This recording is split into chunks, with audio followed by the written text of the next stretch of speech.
Hi friends. अच्छा ये बताइए कि दुनिया को कौन चलाता है? अरे भाई बचपन से तो सुनते आए हैं कि दुनिया को भगवान चलाता है, जबकि हकीकत में दुनिया को चलाता है इंसान, और इंसान को चलाता है उसका दिमाग।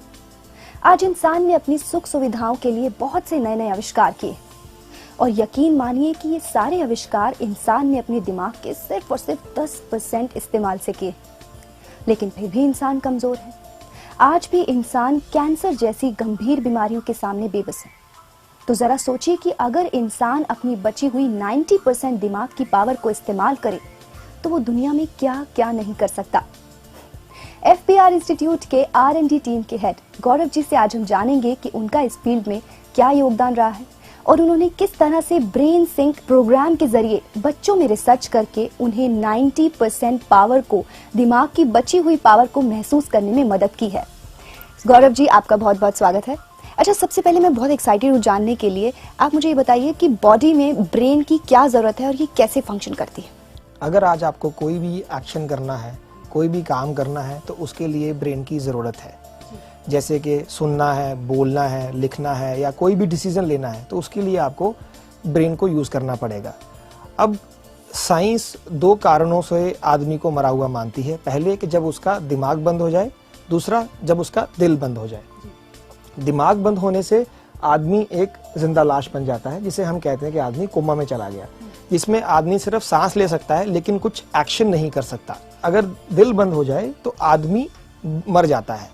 इसके हिसाब से अगर हम देखें कि ब्रेन की बॉडी को कितनी ज़रूरत है, अगर ब्रेन नहीं चलेगा तो आदमी सब कुछ कर सकता है लेकिन कुछ एक्शन नहीं कर सकता, सिर्फ सांस ले सकता है। यही अगर हम बात करें, दिल बंद हो जाएगा तो पूरी कंप्लीटली बॉडी डेड हो जाएगी। इसीलिए हमें ब्रेन की बहुत ज़्यादा ज़रूरत है अपनी बॉडी के अंदर। हेल्दी बॉडी को चलाने के लिए भी हमें एक हेल्दी ब्रेन चाहिए। अगर आपका ब्रेन हेल्दी नहीं होगा तो आप अपनी हेल्दी बॉडी को भी यूज़ नहीं कर पाएंगे। तो ये है ब्रेन की इम्पोर्टेंस क्या है हमारे बॉडी के लिए।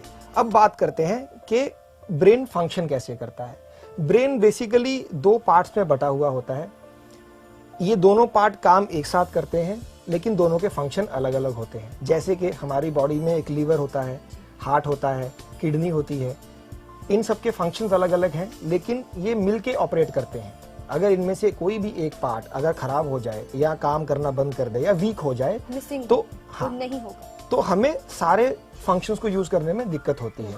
उसी तरीके से अगर आपके ब्रेन का लेफ्ट पार्ट या राइट पार्ट, दोनों में से कोई भी पार्ट अगर वीक हो जाए तो पूरे ब्रेन को काम करने में दिक्कत होती है। तो इसीलिए हमें लेफ्ट और राइट पार्ट, दोनों पार्ट्स को एक बराबर से नर्चर करना पड़ता है, दोनों की देखभाल प्रॉपर करनी पड़ती है। ओके। अब हम बात ये करते हैं कि लेफ्ट और राइट पार्ट करते क्या है।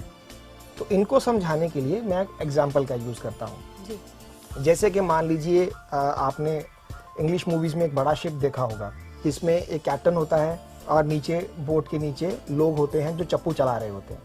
तो कैप्टन क्या करता है, कैप्टन मान लीजिए कि आपका लेफ्ट ब्रेन है और जो नीचे चप्पू चला रहे हैं लोग, वो आपका राइट ब्रेन है। तो कैप्टन जैसे ऑर्डर्स देगा नीचे वाले लोगों को, वैसे ही उसको एग्जीक्यूट करना पड़ेगा। जैसा वो बोलेगा शिप वैसे ही चलेगी। अब मान लीजिए कैप्टन जब परफॉर्मेंस दे रहा है, समुद्र में एक तूफान आ गया, तो उस टाइम क्या होता है कि कैप्टन को अपनी पेशेंस बनाए रखनी पड़ती है और उस समुद्र में से, तूफान से निकलने के लिए उसको दिमाग लगाना पड़ता है। वो रास्ता बनाता है, डिसाइड करता है कि कैसे उस रास्ते से मैं बाहर निकलूंगा, और जैसे वो डिसाइड करता है उसी की एग्जीक्यूशन नीचे वाले लोग उसके हिसाब से कर देते हैं। अब दो चीजें इसमें सबसे इंपॉर्टेंट चीज समझने वाली है कि जब समुद्र में तूफान आता है उस टाइम कैप्टन के लिए बहुत जरूरी हो जाता है कि वो पेशेंस बनाए रखे। क्यों? क्योंकि उसे एक आइडिया निकालना है कि बाहर कैसे निकले। जो नीचे के जो डेक में लोग बैठे हुए हैं उनके लिए भी पेशेंस बनाए रखना बहुत जरूरी है। कैप्टन ने तो आइडिया निकाल लिया लेकिन नीचे वाले लोगों को डाउट हो रहा है कि जो कैप्टन बोल रहा है वो गलत है, इससे शिप बाहर नहीं निकलेगी, और मन में एक डाउट पैदा हो गया है उनके। तो वो क्या करेंगे, 3 बार चप्पू चलाने से पहले सोचेंगे कि मैं चलाऊं कि ना चलाऊं, कहीं ये हमें भी डुबवा देगा नीचे। सबसे पहले तो हम ही डूबेंगे, ये तो ऊपर बैठा हुआ है। तो इसमें क्या होता है कि वो लोग कैप्टन पे डाउट करना शुरू कर देते हैं और अपना काम भी छोड़ देते हैं, जिस केस में शिप के डूबने के चांसेस और भी ज्यादा बढ़ गए हैं। क्या कमाल का एग्जाम्पल दिया है दर्शकों को, मुझे लगता है मैसेज मिल गया होगा। तो मुझे ये बताइए कि इस कहानी में आपने राइट ब्रेन किसे कहा है और लेफ्ट ब्रेन किसे कहा? अब इसमें अगर एक और डिटेल की बात करें तो लेफ्ट ब्रेन जो है वो आपका कैप्टन है बेसिकली, और जो राइट ब्रेन है वो आपका डेक नीचे लोग है। तो इसीलिए लेफ्ट ब्रेन हमें आइडियाज निकाल के देता है और राइट ब्रेन उस आइडियाज पे इम्प्लीमेंट करने के लिए या चलने के लिए काम आता है, एग्जीक्यूट करने के लिए काम आता है। इसीलिए कहते हैं कि लेफ्ट ब्रेन जो है वो स्ट्रेस में ज्यादा काम करता है और राइट ब्रेन जब आप रिलैक्स्ड होते हो ज्यादा काम करता है। स्ट्रेस में यही काम कर पाएगा, आइडिया यही निकालेगा। लेकिन अगर हम बात करें एग्जीक्यूशन की तो वो राइट ब्रेन ही करवा पाएगा, उसके बिना नहीं चलेगा। तो सर आपको क्या लगता है कि आज का जो करंट एजुकेशन सिस्टम है, क्या वो लेफ्ट और राइट ब्रेन दोनों को नर्चर करने में सक्षम है? आज का जो हमारा करंट एजुकेशन सिस्टम है वो हमें स्ट्रेस से डील करना जरूर सिखा रहा है, लेकिन उसको सॉल्व करना नहीं सिखा रहा है। आज आप कहते हैं कि बेटा आप किसी अनजान आदमी से बात मत करना, या बहुत ज़्यादा बेफजूल झगड़े में मत पड़ना, कोई अनजान आदमी मिले उससे थोड़ा हट के रहना, लड़ाई को अवॉइड करो। लेकिन अगर हम सच्चाई देखें तो आपको कभी ना कभी तो इन चीज़ों का सामना करना ही पड़ेगा लाइफ में, आप इनको अवॉइड नहीं कर सकते। कैप्टन समुंदर में जा रहा है लेकिन डर रहा है कि कोई तूफान ना आए, और वो भगवान से प्रार्थना कर रहा है कि कभी कोई तूफान ना आए, लेकिन ऐसा कभी हो ही नहीं सकता कि तूफान आए ना कभी तो उसको तूफान का सामना करना पड़ ही जाएगा। तो इसीलिए अगर वो सच्चाई को अवॉइड करके हमेशा डरता रहेगा तो कभी कामयाब नहीं हो पाएगा। हमारे लिए बहुत ज़रूरी है कि हम मुश्किलों से डरने की बजाय उनको सॉल्व करने में ज़्यादा ध्यान दें। इसीलिए हमें अपने राइट ब्रेन को हेल्दी करना बहुत ज़रूरी है, क्योंकि एंड ऑफ द डे मुश्किलों से बाहर निकालने का रास्ता लेफ्ट देगा, लेकिन उस पर चलने का रास्ता राइट देगा। और हम वो बच्चों को बचपन से ही उनके ऊपर चलने की प्रैक्टिस नहीं करवा रहे हैं या उनको ट्रेन नहीं कर रहे हैं उस चीज़ों के लिए। साइंस ने भी ये बताया है कि एक आदमी अपनी पूरी जिंदगी में सिर्फ 10% ब्रेन की पावर ही यूज कर पाता है। उसका कारण ये है कि वो सिर्फ मुसीबतों से बाहर निकलने का रास्ता ही निकाल पा रहा है, लेकिन जब रास्ता निकाल लेता है तो उस पर चल नहीं पाता। चलने का ना कारण ये है कि वो उसका राइट ब्रेन उतना हेल्दी ही नहीं है कि उसको सपोर्ट दे पाए। बेसिकली कैप्टन ने ऑर्डर दे दिया है, लेकिन नीचे वाले लोग उसको एग्जीक्यूट नहीं कर पा रहे हैं। अगर हमें अपनी बाकी 90% पावर का यूज करना है तो हमें राइट ब्रेन को हेल्दी करना पड़ेगा।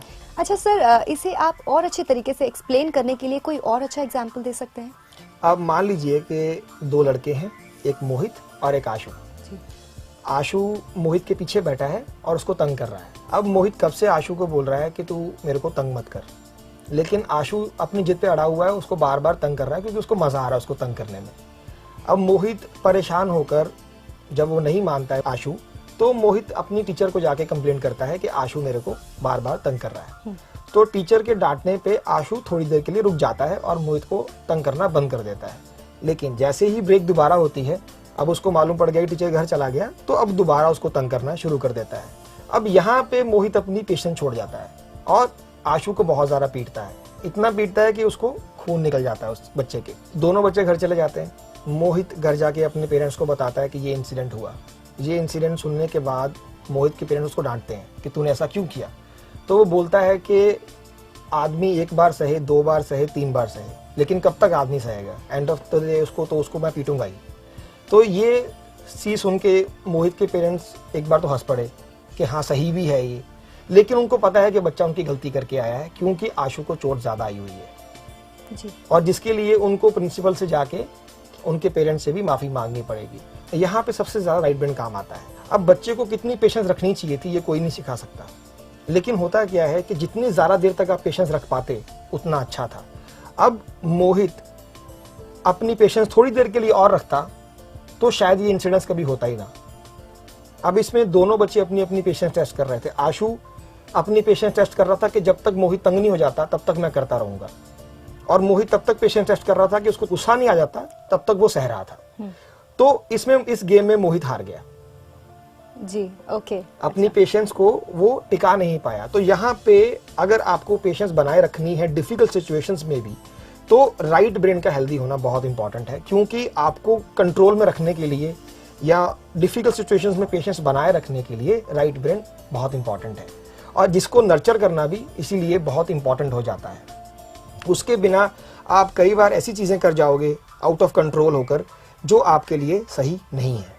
तो सर, आपका FBR इंस्टीट्यूट लोगों या बच्चों के दिमाग के राइट ब्रेन को यूज करने में या फिर हेल्दी रखने में कैसे मदद करता है? हमने एक ब्रेन सिंक प्रोग्राम डिजाइन किया है जो करंट एजुकेशन सिस्टम से बिल्कुल हटके है। ये प्रोग्राम क्या करता है कि दोनों पार्ट्स को एक साथ नर्चर करने में हेल्प करता है। जैसे कि अगर हम देखें जो हमारा पढ़ाई चल रही है बच्चों की अभी, वो लेफ्ट ब्रेन को ज़्यादा डेवलप करती है, तो इसलिए इस प्रोग्राम में हम ज़्यादा फोकस रखते हैं राइट ब्रेन के ऊपर। राइट ब्रेन डेवलप करने के लिए क्या करना पड़ता है कि आपको खुश रहना पड़ता है।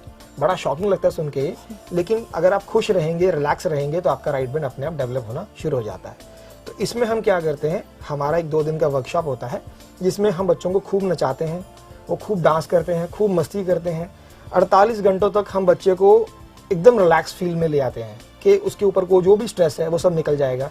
जैसे कि मान लीजिए अगर आप डांस कर रहे हैं साथ में स्ट्रेस ले रहे हैं, वो पॉसिबल नहीं है। आप डांस करोगे तो बाय डिफॉल्ट स्ट्रेस आपका रिलीज हो जाएगा। सेम चीज से हम dancing exercises, brain exercise and different exercises से बच्चों के ब्रेन को रिलैक्स करते हैं। रिलैक्स करने के बाद एक म्यूजिक थेरेपी दी जाती है जिससे ब्रेन और रिलैक्स्ड फील करता है। जैसे कि अगर आप टेंस्ड हैं तो कई बंदे म्यूजिक सुनना पसंद करते हैं उसके लिए। तो इस तरह से पूरा ब्रेन जब रिलैक्स हो जाता है तो आपके ब्रेन के अंदर एक पावर आ जाती है। जो हमने देखा है कि जब हमने बच्चों के ऊपर ये प्रोग्राम पे रिसर्च किया तो बच्चों के पास एक एक्स्ट्रा सेंसरी परसेप्शन आ गया, जिसे हम कह सकते हैं कि वो चीज़ों को सेंस करने लग गए।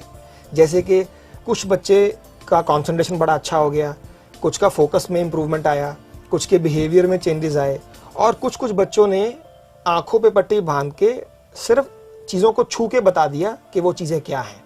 तो यहाँ से हमें पता लगा कि ब्रेन अगर राइट ब्रेन को यूज़ करना शुरू कर दे तो वो अपनी सेंसिंग पावर से ही मात्र चीज़ों को देख सकता है, आपको आंखें लगाने की भी उसकी ज़रूरत नहीं है।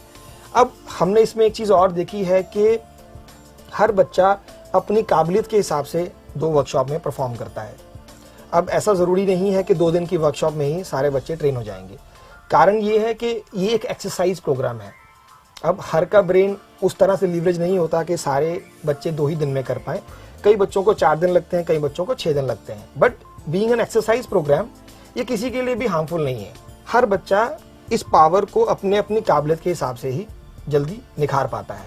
मतलब मैं बहुत शॉक हो गई हूँ ये सोचकर, ये सुनकर कि आंखें बंद करके भी किसी चीज को सेंस करके पता लगाया जा सकता है कि वो क्या चीज है। यस, एक बार बच्चे ने ये पावर महसूस कर लिया तो वो कॉन्टिन्यूसली उस पावर को फिर आगे यूज कर पाता है। एक्शन मोड पर आ जाता है। एक्शन मोड पे आ जाता है, क्योंकि अब उसने उस पावर को देख लिया है कि वो क्या पावर है। हम जो काम कर रहे हैं उसमें हम आपके ब्रेन को एक्सरसाइज करवा रहे हैं। ऐसा कोई साइड इफेक्ट्स नहीं है उस चीज के। जितना ज्यादा एक्सरसाइज करेंगे उतना ही ज्यादा ब्रेन